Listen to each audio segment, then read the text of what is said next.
Donald and Douglas had to be separated because there was an engine on the main line that was very useful but had broken down. Therefore, Donald was on solo and Douglas on the main line. Luckily, Donald had a supporter, Duck.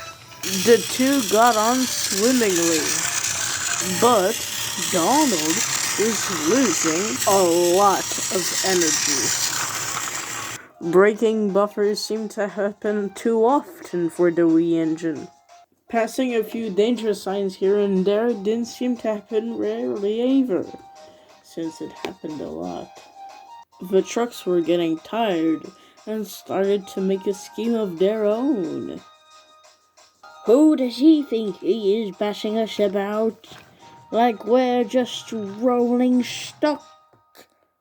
Trucks need to be treated better.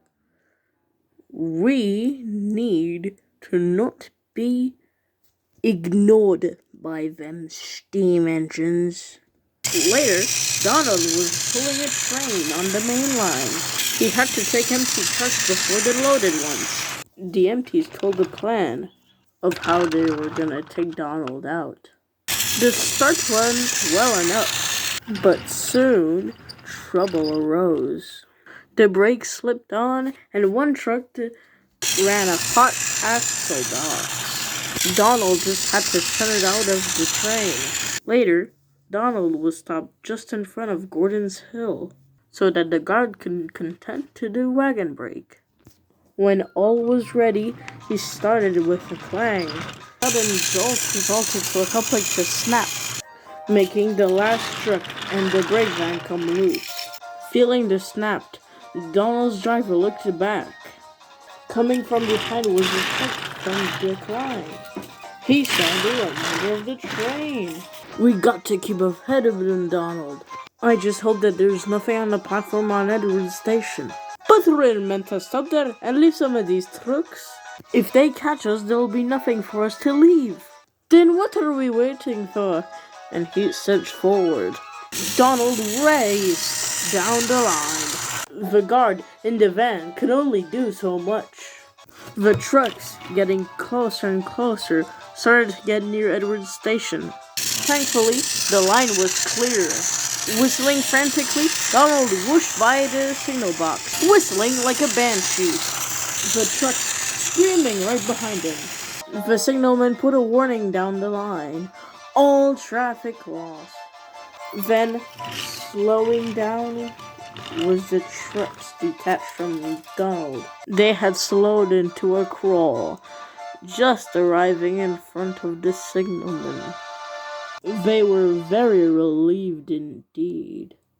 When it was sure to be safe, Donald backed up to the rest of the train.